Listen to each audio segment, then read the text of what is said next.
My father raised his glass and said, "Some children make you proud. Others are just a waste of space." They all laughed. I grinned and replied, "Fortunately, I just got my own place 3,000 miles away." Relax, you'll never. You know that feeling? When the people who are supposed to love you the most make you feel like you take up too much space, like you're invisible.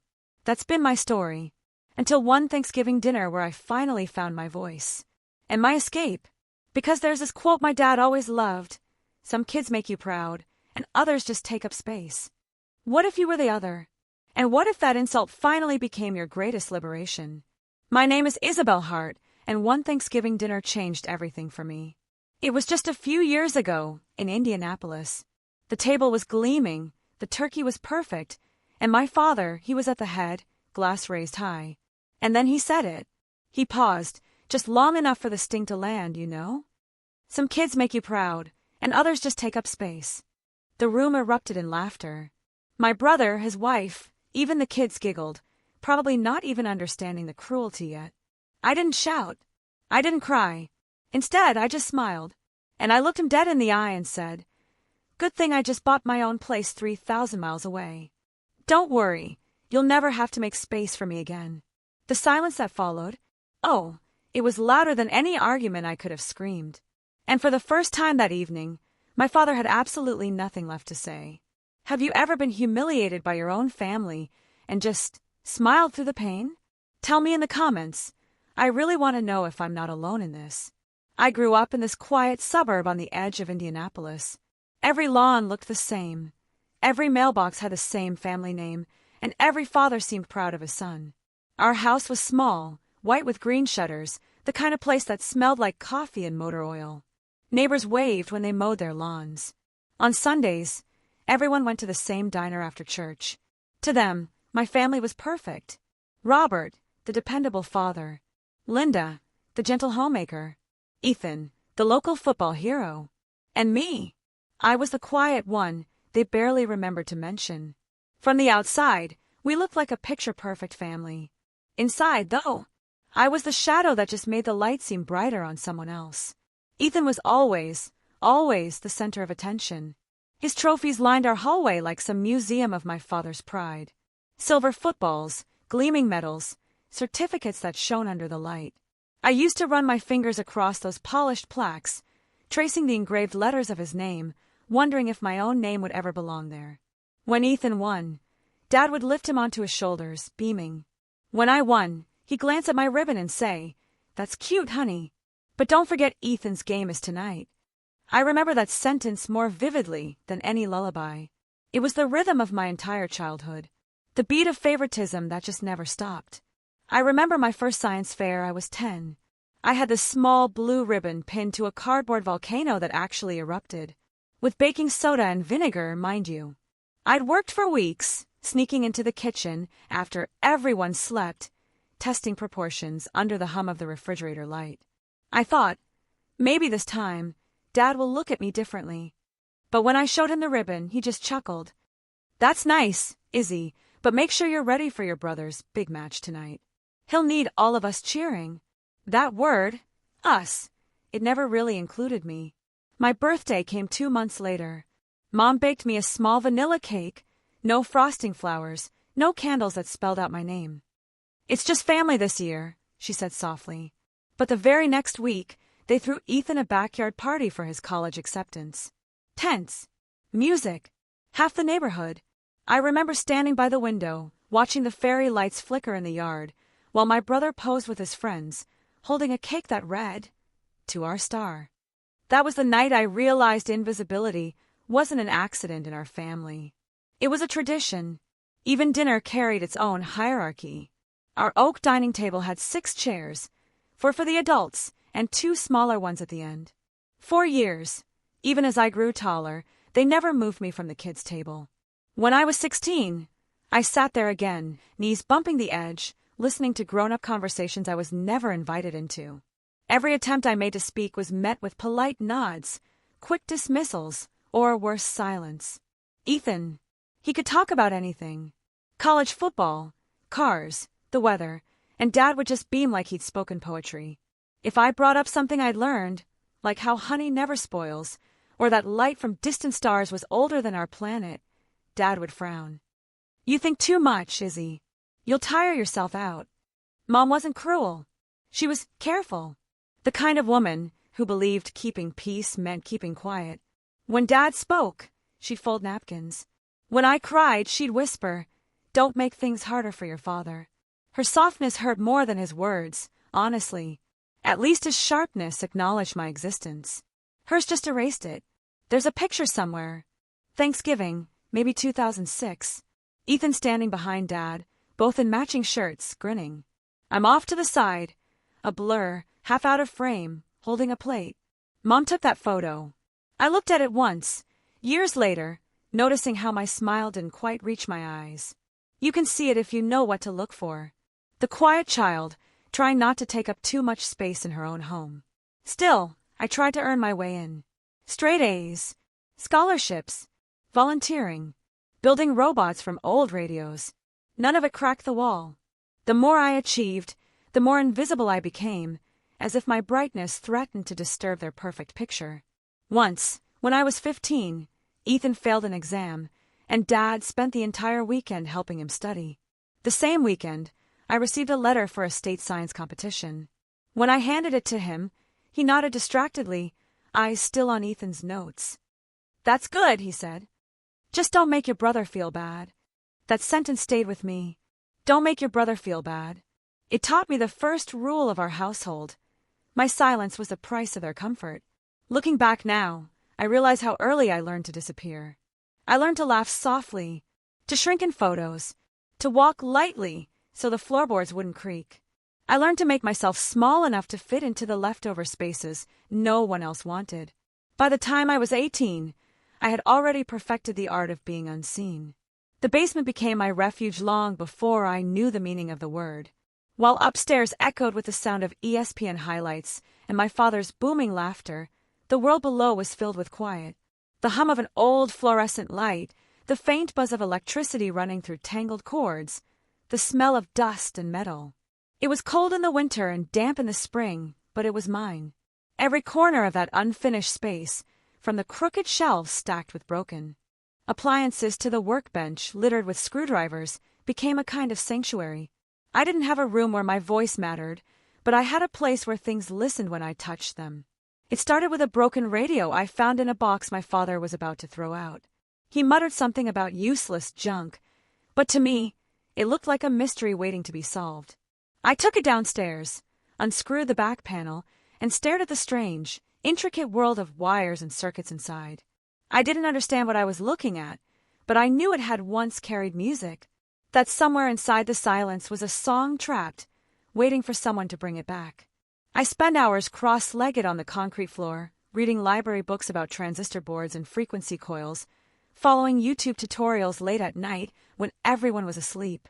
After a week of trial and error, a faint crackle came through the speaker, then a burst of static, and finally a voice. I remember the way my chest filled with something I couldn't quite name. Pride, maybe, or relief. I had made something broken work again. For the first time, something in my world listened when I spoke. I ran upstairs, still holding the dusty radio, and called out, "Dad, look. I fixed it." He barely looked up from the TV. "That old thing? Huh. Well, get your brother a drink, will you? He's been practicing all day." I stood there for a few seconds, still holding the radio like proof that I existed. Then I turned around, walked back downstairs, and set it on my workbench. I never mentioned it again. That was the night I made myself a promise. If no one in this house would notice me, I would build something that couldn't be ignored. From then on, the basement became more than a hiding place. It was a workshop of small rebellions. I took apart anything I could get my hands on. Clocks, microwaves, broken game consoles. I learned how to solder, how to strip wires, how to bring dead things back to life. Each spark that flared from my soldering iron felt like a heartbeat, a pulse that reminded me I was still here, still capable. There was something almost sacred in the way broken objects surrendered to patience. Machines didn't care about charm or popularity. They responded to effort, to persistence, to understanding. I couldn't fix my family, but I could fix everything else. One summer, when I was 16, I built my first computer entirely out of discarded parts from the local recycling center. The fan rattled, the screen flickered, but when it powered on, I felt like I had opened a portal into another world. I taught myself basic coding, learned to 3D print prototypes from online blueprints, and filled notebooks with sketches of designs I would one day create for real. It was never about escaping reality. It was about building one where I could finally belong. Of course, my father didn't see it that way. He'd come downstairs occasionally, usually when he needed to store old paint cans or broken furniture. He'd glance around, frown at the clutter of circuit boards and wires, and mutter, "You should spend less time with junk and more time doing something useful." I never bothered explaining that junk was what kept me alive. My mother would sometimes peek in, her face half lit by the narrow stairway light. "Don't work too hard, Isabel," she'd say softly. "You'll hurt your eyes." Then she'd vanish again, as if her presence there was forbidden. It wasn't cruelty. It was habit. The habit of staying out of my father's way, even if it meant staying out of mine, too. One afternoon, I found an old set of speakers in the garage. The same ones Dad had used back when he still played vinyl records. The wood casing was warped, one speaker cone torn, the wiring frayed. It felt poetic. Somehow, something once loved, now discarded. I spent 2 nights repairing it, rewiring the terminals, sanding the edges smooth, sealing the cracks with resin. When it was done, I carried it upstairs, so proud of the work. Dad was sitting in his chair, reading the sports section. "It works again," I said quietly. "You can use it in the living room." He looked up, just long enough to nod. "Good. Now grab Ethan a glass of water before dinner." That was it. No acknowledgement, no curiosity, no trace of interest in what I'd done. Just another reminder that even my successes were invisible in this house. I stood there for a moment, realizing the irony. I had just given sound back to something broken, yet no one in this family would ever truly hear me. That night, I went back to the basement, turned off all the lights, and sat in the dark. The repaired radio played softly in the corner, the same one he'd called useless. I listened to a late-night jazz station, the saxophone notes curling through the air like smoke, and I thought, maybe I wasn't meant to be heard here. Maybe the silence of this house wasn't something to fight. Maybe it was something to outgrow. From that moment on, every wire I soldered, every device I repaired, became a step closer to freedom. I wasn't just fixing things. I was building an exit. I told myself that one day I would leave this basement, this house, this entire town. And when I did, I'd never look back. I didn't know where I'd go yet.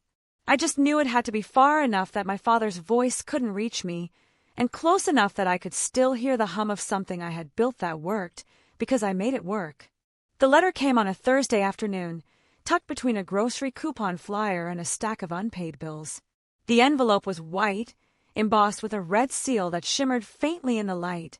Stanford University Office of Admissions. For a moment, I couldn't breathe.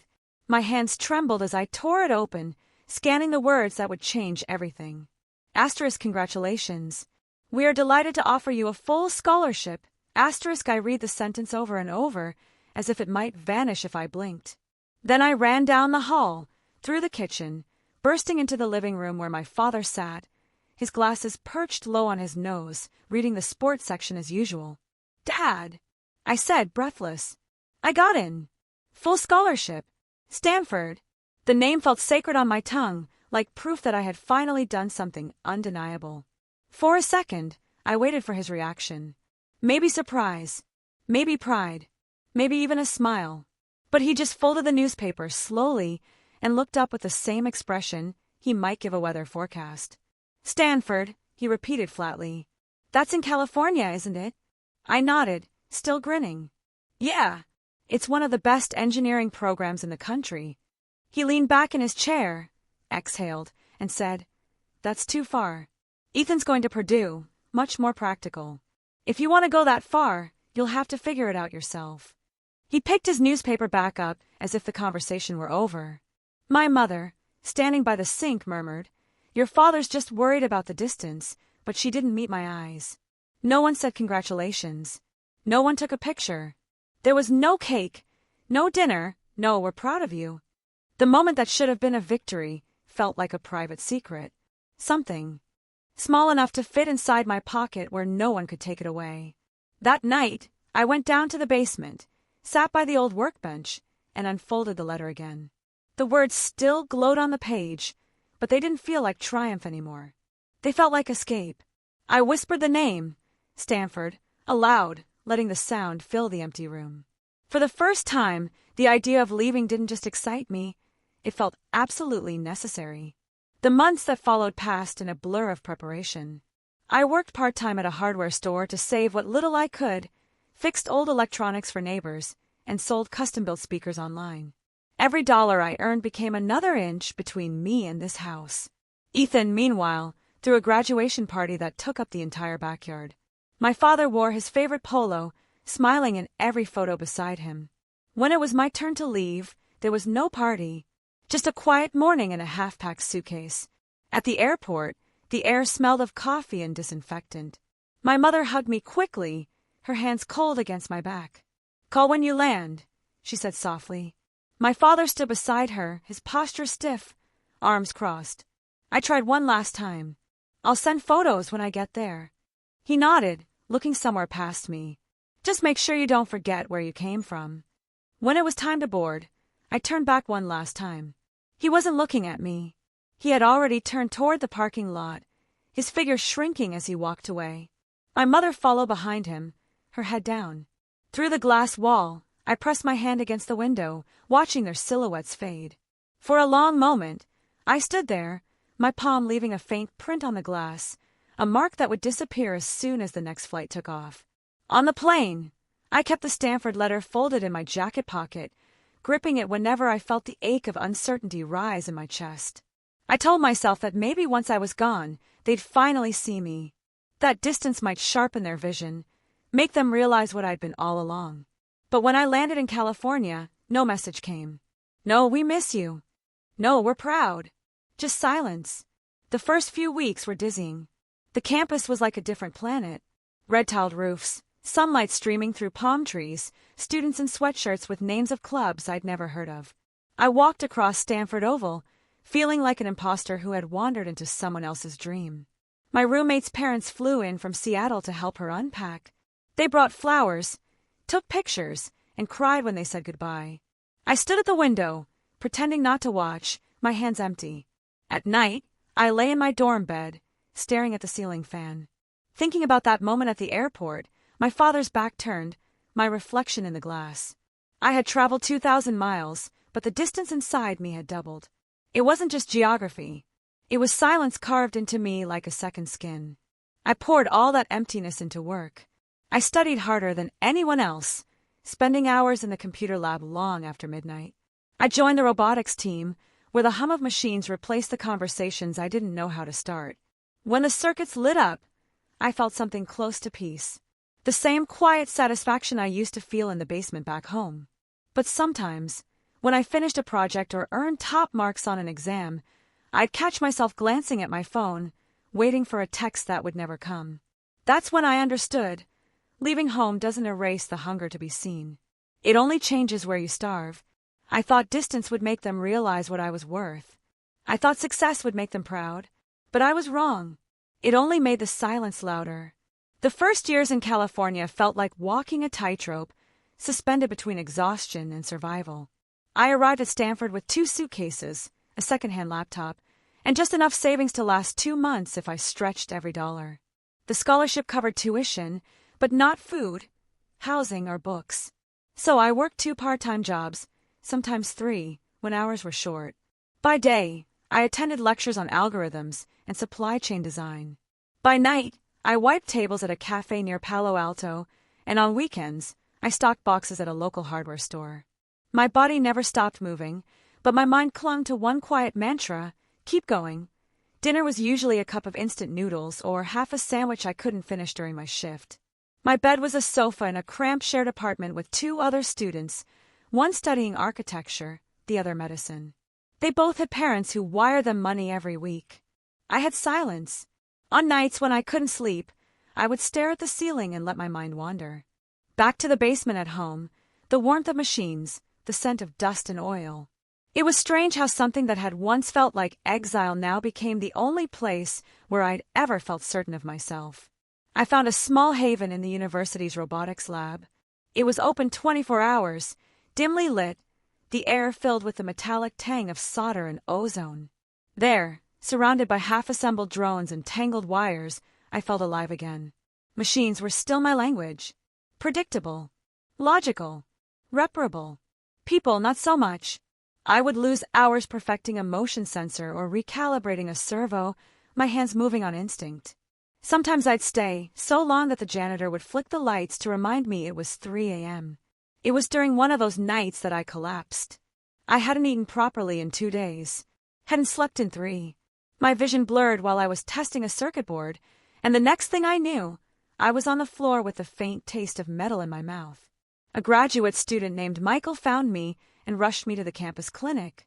When I woke up, he was sitting beside my bed, holding a cup of warm tea. "You need to take care of yourself," he said gently. I wanted to laugh. Take care of myself? That was the only thing I'd been doing since I was old enough to realize no one else would. The doctor told me I was severely anemic, undernourished, and dehydrated. He suggested I call home, maybe ask for help. I nodded, but I knew that wasn't an option. The last message I'd received from my father was months ago, a forwarded link to an article about Ethan's latest football trophy, with no comment attached. I deleted it without reading.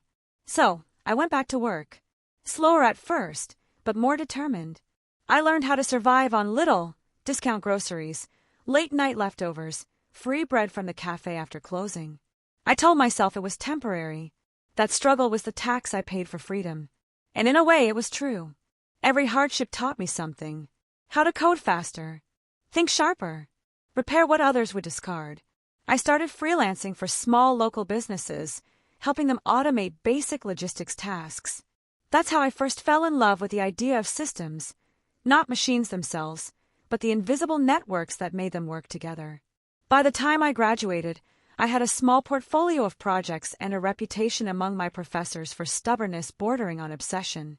When a startup in San Jose reached out looking for an entry-level engineer, I didn't hesitate. They specialized in logistics optimization, designing routes, managing warehouse flow, using AI to reduce waste. The company was small, run by 2 former engineers with big dreams in a cramped office that smelled of burnt coffee and ambition. I started as an intern, earning barely enough to cover rent, but for the first time, I was building something that mattered. The pace was brutal. We worked 12-hour days, sometimes 16. The founder slept on the office couches, and soon I did too. During the early months, our software crashed more than it ran. Clients canceled, investors ghosted us, and at one point, we had only $800 left in the company account. I stayed anyway.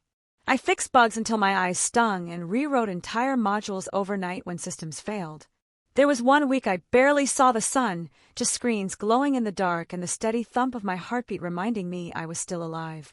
One evening, after a particularly long day, I stood outside the office watching the sunset bleed into the horizon. The world around me was quiet, cars passing, neon signs flickering to life. And for the first time in years, I didn't feel invisible. No one here cared about Ethan. No one cared who my father was. The only thing that mattered was whether the system worked, whether the code held, whether the trucks moved on time. I had finally found a world where effort was currency, and I could finally afford to exist. But even success inched forward slowly. Months blurred into years, and the exhaustion became familiar, almost comforting. I learned how to write code on 4 hours of sleep, how to make business calls with a fever, how to smile during investor meetings when my hands were shaking from caffeine and stress. It wasn't easy, but it was real. I was building something tangible, brick by invisible brick. Sometimes when I stayed late after everyone else had gone home, I'd turn on the small radio I kept by my desk, the same model I'd repaired in my father's basement years ago. It played quietly in the corner, filling the sterile office with warmth. I'd watch the monitors flicker and think about how far I'd come. I wasn't anyone's daughter here.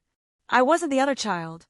I was Isabel Hart, an engineer, a builder, a woman who made systems work. Still, there were nights when loneliness pressed heavy on my chest. The kind of silence that no machine could fill. I would imagine calling home just to hear a familiar voice, but I knew what waited on the other end. Indifference, small talk, and maybe a passing mention of Ethan's latest milestone. So instead, I called no one. I told myself that family could be built the same way as circuits. Carefully, intentionally, with patience and design. I just hadn't found the right blueprint yet. Years later, when I looked back at those long nights, the hunger, the fear, the endless grind, I didn't see failure. I saw a foundation. Those years didn't break me.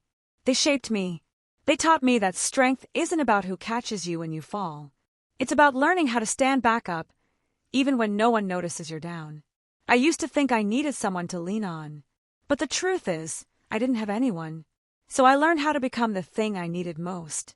I became my own anchor, my own safety net, my own place to land.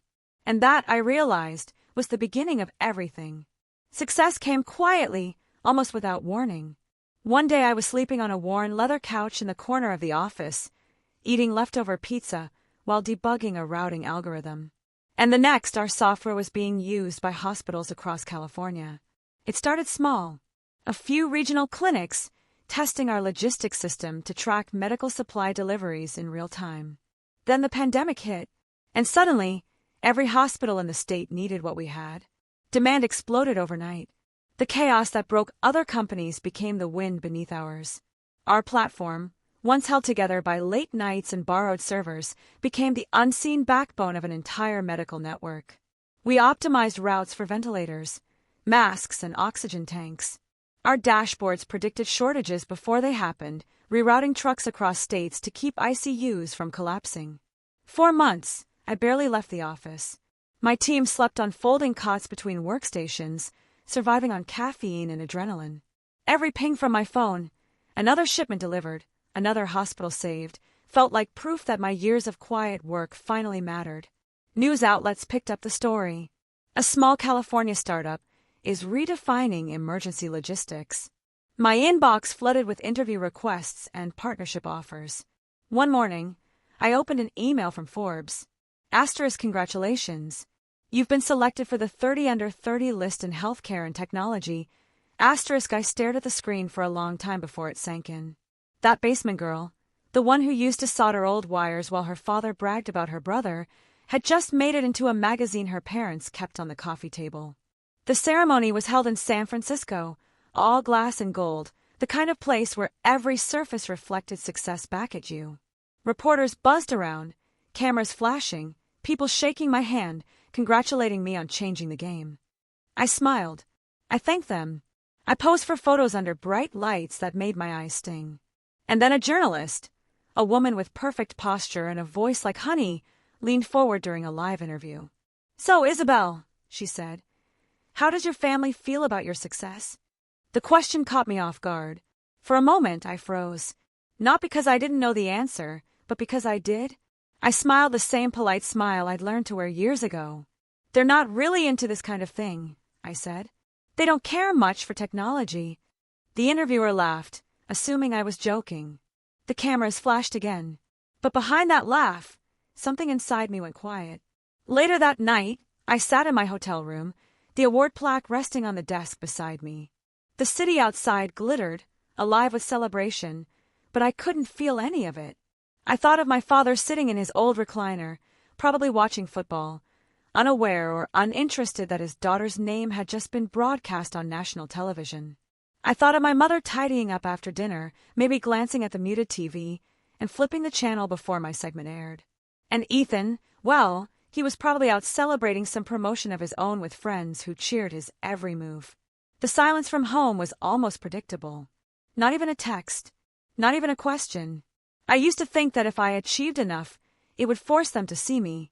That success would be a spotlight bright enough to pierce their indifference. But all the lights in the world couldn't reach them. When the ceremony ended, I stepped outside, holding the glass trophy in one hand and my phone in the other.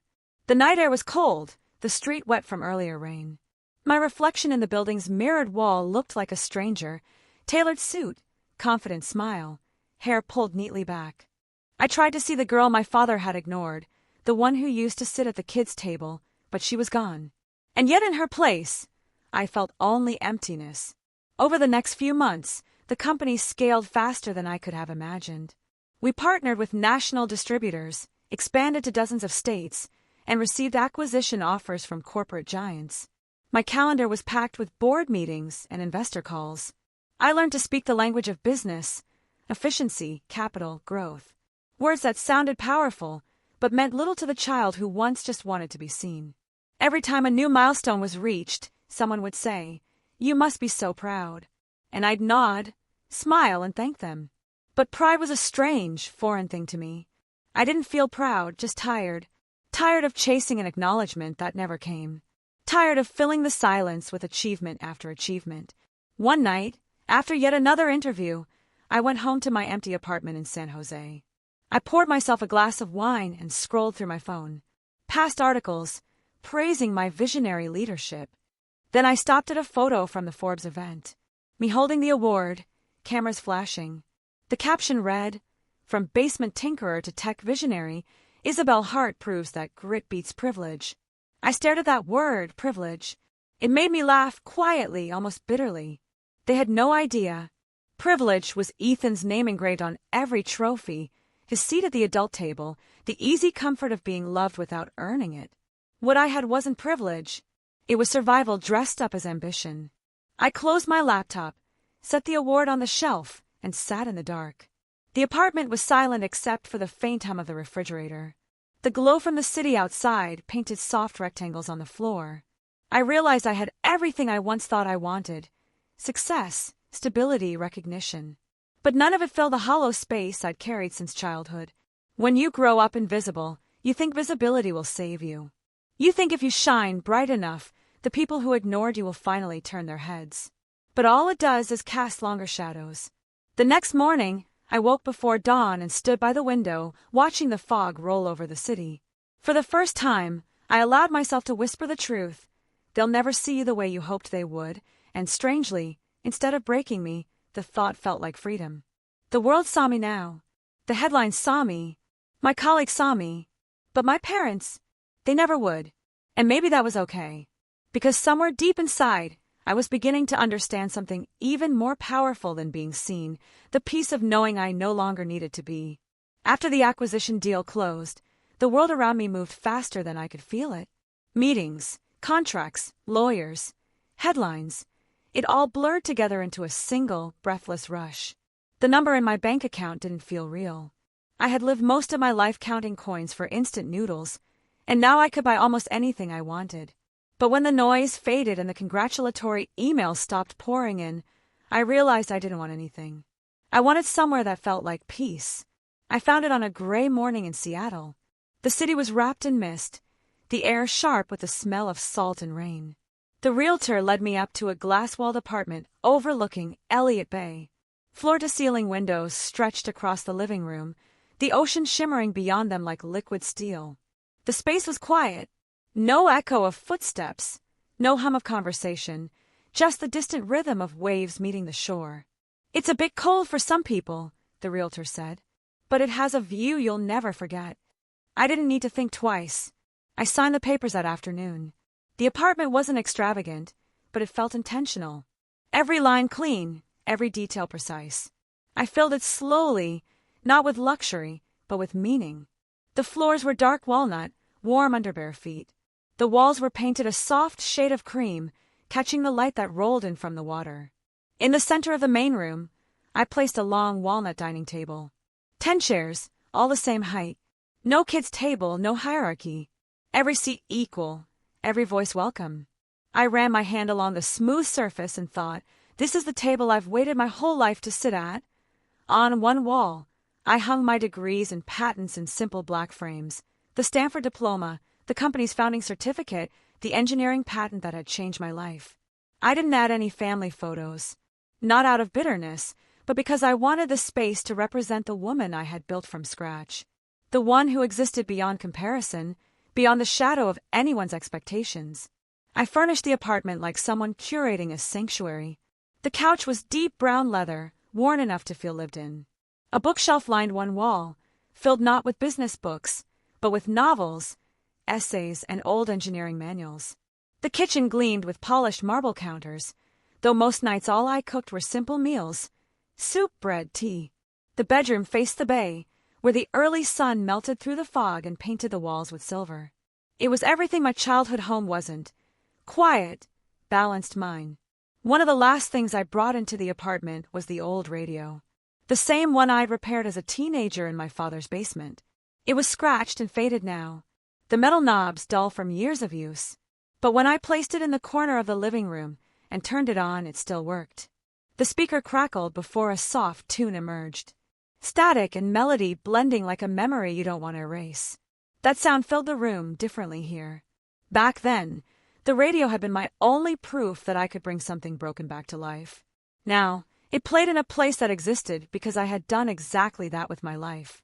Not just with wires. Sometimes in the evenings, I would sit by the window with a cup of tea, watching the ferries drift across the bay.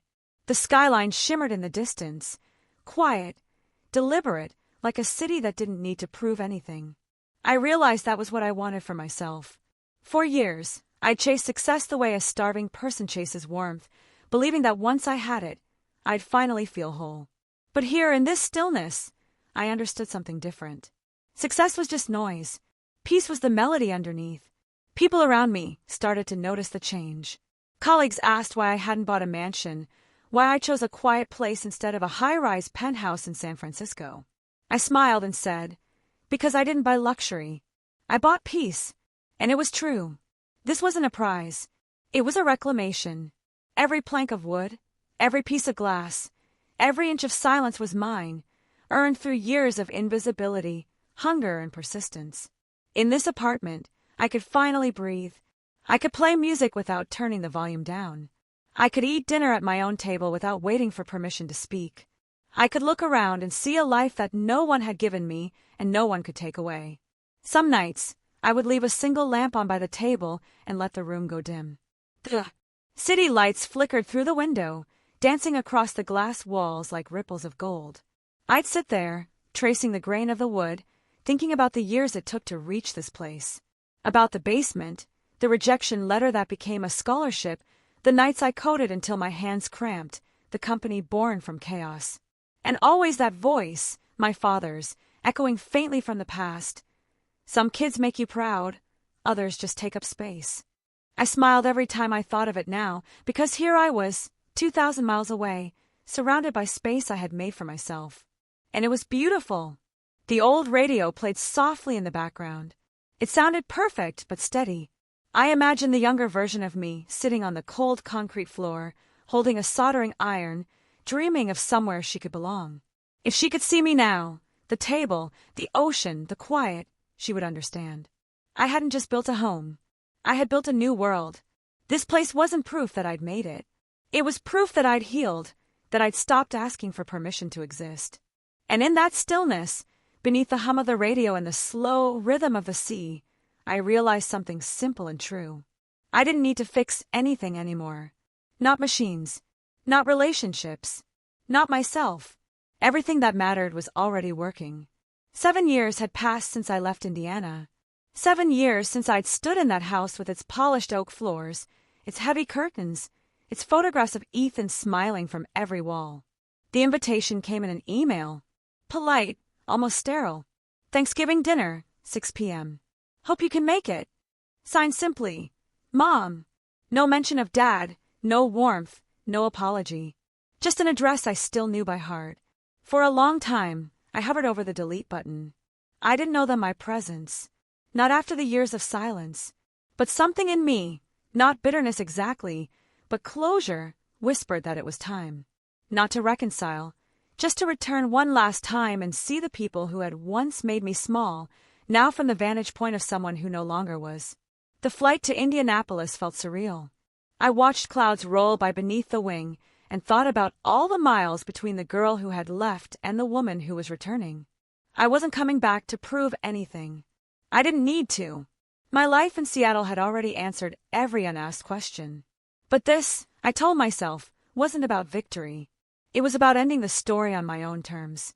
When I pulled into the driveway of my childhood home, everything looked smaller. The maple tree that once seemed enormous now barely brushed the second-floor windows. The porch light still flickered like it always had, because no one ever bothered to fix it. Inside, the smell of roasted turkey and cinnamon filled the air, familiar, almost painfully so. My mother opened the door, smiling nervously. "You look different," she said. "Older." I smiled softly. "Time does that?" Ethan was already at the table, his wife beside him, their 2 kids whispering into iPads. My father sat at the head, as always, carving the turkey with mechanical precision. He looked older, too. His hair thinner, his shoulders slightly stooped. But his presence still filled the room like static electricity. When he looked up and saw me, there was a flicker of something in his eyes. Surprise, maybe. Then it vanished. Dinner began with small talk. The usual updates. Ethan's promotion, the kids' school achievements, the new car. No one asked about Seattle, or the company, or the Forbes list. I didn't mind. I wasn't here for their curiosity. I cut my food slowly, listened, smiled when it was polite. The sound of silverware on porcelain filled the gaps between words. Then, as the plates cleared and the second bottle of wine opened, my father lifted his glass. "A toast," he said, and immediately the room quieted. His voice was the same, calm, deep, the kind that demanded attention. He looked at Ethan, then at me, and said, "Some kids make you proud. Others." His lips curved into that familiar smirk. "Just take up space." "Okay." The laughter came easily, just like it used to. Ethan chuckled.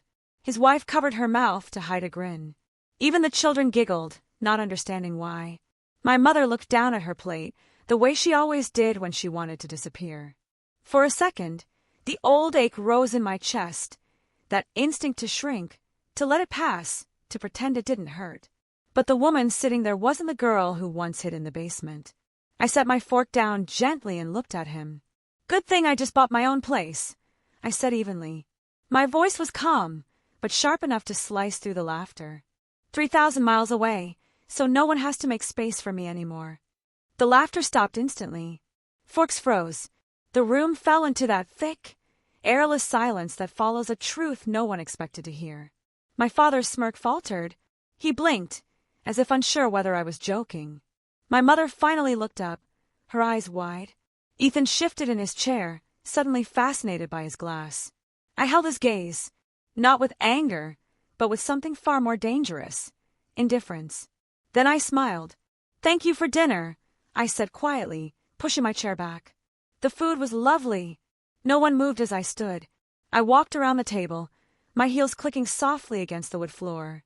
At the doorway, I paused and turned back, taking in the scene one last time, the table where I was never enough, the faces that had never really seen me. "Happy Thanksgiving," I said. "And don't worry, I won't take up any more space." Then I left. The night air outside was cold and clean. The sky above a deep indigo, scattered with stars. I walked down the driveway to my rental car. The sound of the door closing behind me, sealing something larger than just a meal. It sealed a lifetime. As I drove away, I didn't feel triumphant. I didn't feel angry either. I just felt free. For years, I had thought that healing meant reconciliation, that peace required understanding. But now I realized, sometimes peace is simply walking away without the need for anyone to follow. The road stretched ahead, empty and quiet, the headlights carving tunnels through the dark. I rolled the window down, letting the cold wind whip across my face. The old radio. Yes, I brought it with me. It sat on the passenger seat, playing a faint, crackling song from some late-night station. And as I listened, I thought of the girl I once was, sitting at the kids' table, small, invisible, waiting for her turn to belong. I wanted to tell her this. Asterisk, you never needed a seat at their table. You were always meant to build your own. Asterisk, when I reached the edge of the city, I looked in the rearview mirror one last time. The house was far behind me, swallowed by the dark. I didn't need to see it anymore. I had already left the part of me that needed it there. And she could finally rest. I didn't win that night by saying something clever. I didn't win at all. I simply stood up and walked away. And that was enough. Christmas arrived, wrapped in the soft gray mist of the Pacific Northwest, the kind that blurred the line between sea and sky until everything looked like peace.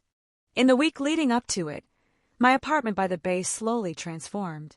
Evergreen wreaths hung over the glass doors, threaded with crimson berries and strands of golden light. The long walnut table that had once stood empty now gleamed under the gentle glow of candles. For the first time since I bought this place, I wasn't preparing for solitude. I was preparing to share it.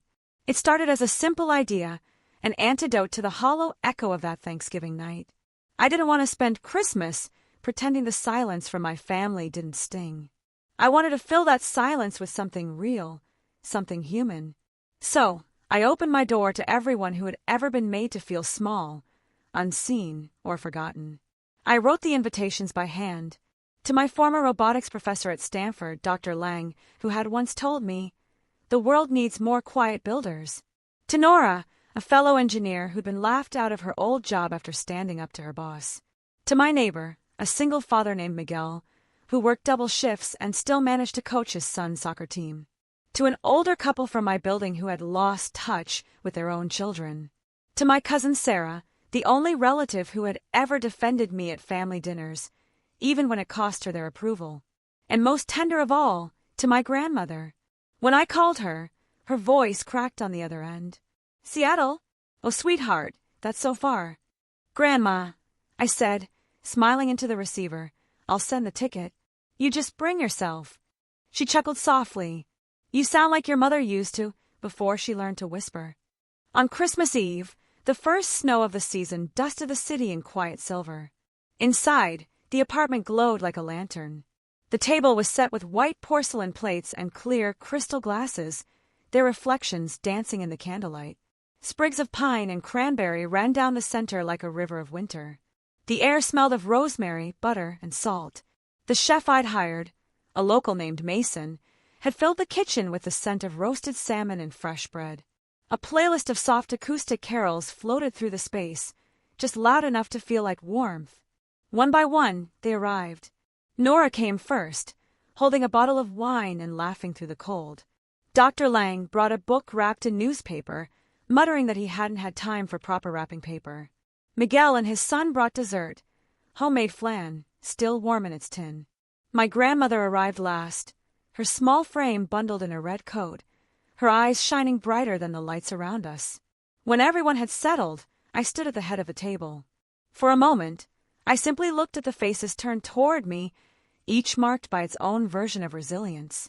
Then I said, "I know some of us didn't have a place to go this Christmas, but tonight I wanted to make sure everyone had a seat. No one at the kids' table, no one in the corner, no one forgotten." Laughter rippled around the table, gentle, genuine. I sat down, and for the first time in years, I didn't feel like an outsider in my own story. Dinner unfolded in slow, beautiful waves. Mason brought out plates of cedar plank salmon glazed with honey and soy, bowls of wild mushroom risotto, and baskets of warm sourdough. Wine flowed easily, conversation even easier. Nora told stories about working night shifts in tech, turning corporate arrogance into comedy. Dr. Lang recounted the time I'd accidentally flooded the robotics lab with foam during an experiment, which made everyone laugh so hard I nearly spilled my drink. Miguel's son, a bright-eyed 9-year-old, challenged everyone to a trivia game he'd made on his tablet and somehow managed to beat all of us.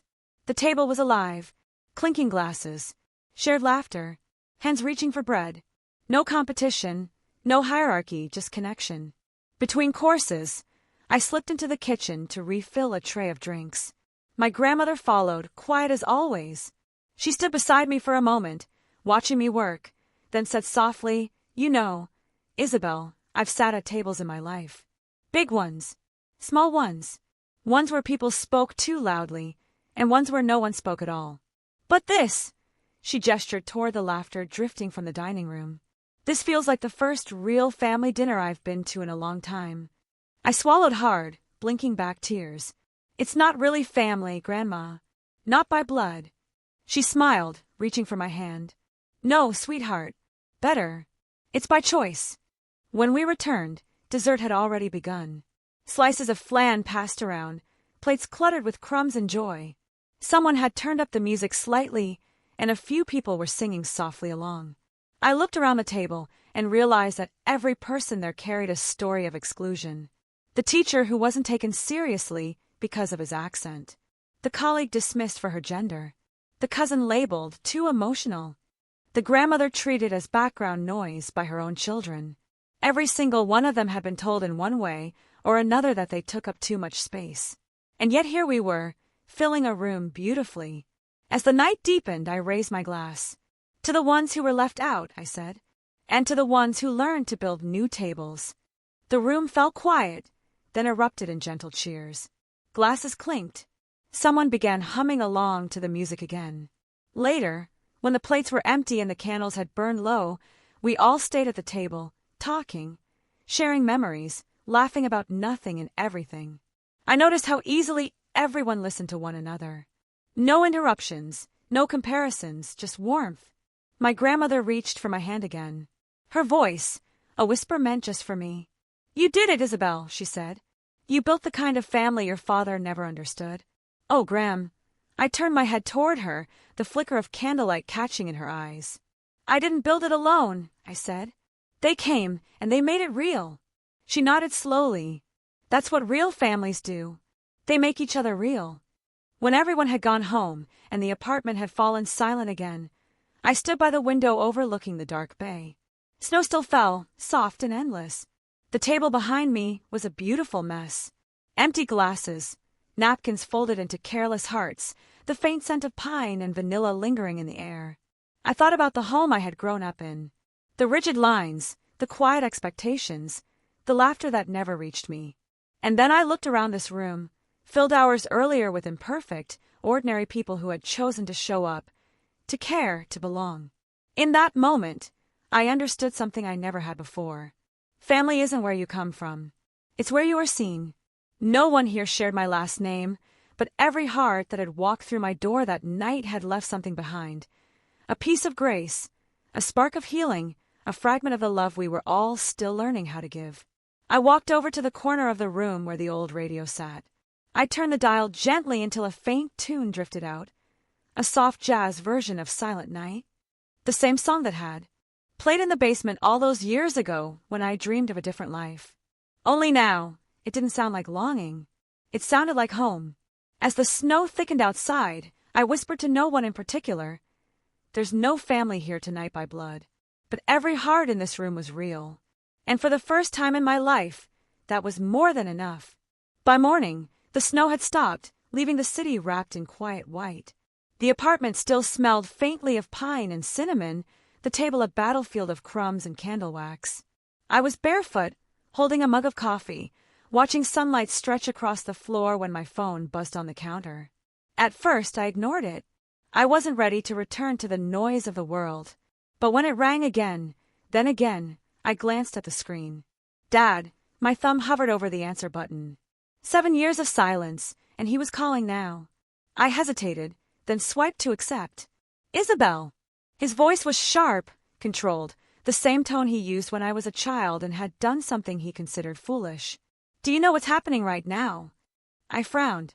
"Good morning to you, too." He ignored that. "The entire town has seen those pictures." "Pictures?" "The Christmas dinner," he snapped. "Someone posted them online. Your cousin, I think. Everyone's sharing it. The warmest Christmas dinner in Seattle. You and your group. People are calling it inspiring." I blinked, surprised. I hadn't even realized anyone had taken photos. Sarah must have posted them. She loved documenting moments. "Apparently," he continued, voice rising, "you said something about building a table for the forgotten. You think that's funny? The comments are saying how your family rejected you, how you built your own. You've made us look like fools, Isabel. The whole town's talking." I leaned against the counter, staring out the window. "I didn't make you look like anything, Dad. You did that all on your own. Watch your tone." There it was, the command, the old dominance, as if time hadn't passed. But I didn't shrink this time. My voice stayed steady, calm like the sea outside. "I didn't mention your names. I didn't blame anyone. I just hosted dinner for people who didn't have a place to go." He scoffed. "And you called it family." I smiled faintly. It felt like one. There was silence, sharp, uncomfortable. I could almost hear him pacing. Picture him gripping the phone too tightly. "You always did love dramatics," he said finally. "All this self-pity, parading your so-called independence. What? You think you're better than us now? No, I said softly. I think I finally stopped needing you to tell me I'm enough. He exhaled hard, as though my calmness offended him more than any argument could. You have no idea how disrespectful this is. Your mother's been humiliated.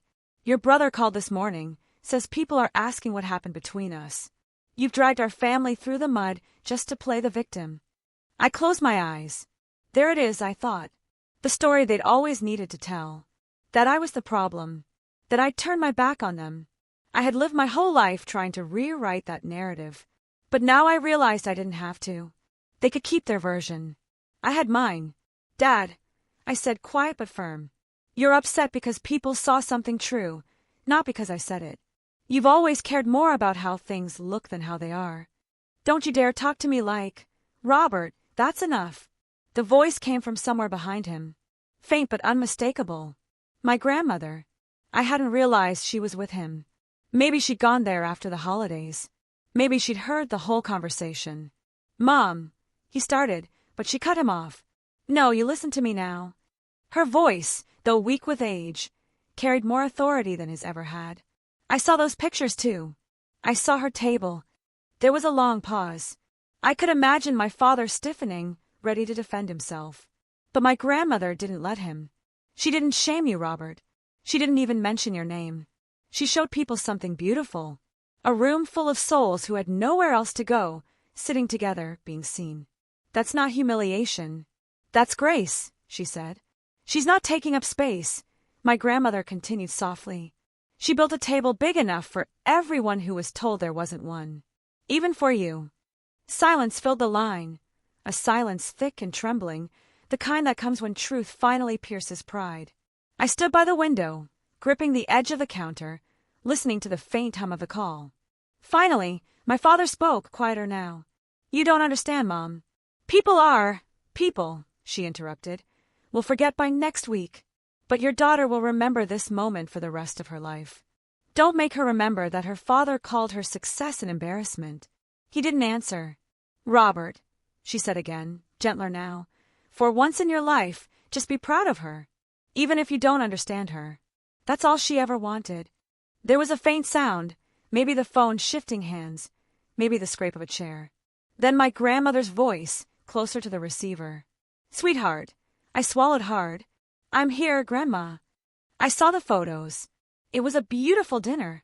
Her voice trembled. You looked happy. Truly happy. I whispered. I'm proud of you, she said simply. Those 4 words hit deeper than any award or headline ever could. For a moment, I couldn't speak.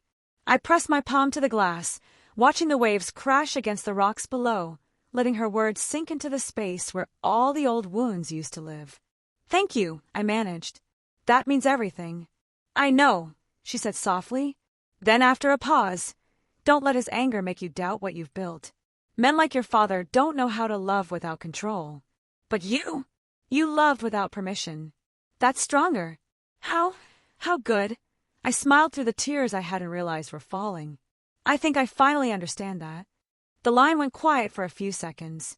Then I heard her say gently, I should go, darling. He's pacing holes in the carpet. I let out a sound, full of release. Go easy on him. No, she said, amusement in her voice. He could use a little discomfort. When the call ended, I stood there in the sunlight, my phone still warm in my hand. The silence that followed wasn't heavy this time. It was clean. I didn't feel guilt for walking away, or sorrow for what was broken. I just felt light. I poured myself another cup of coffee and walked over to the window.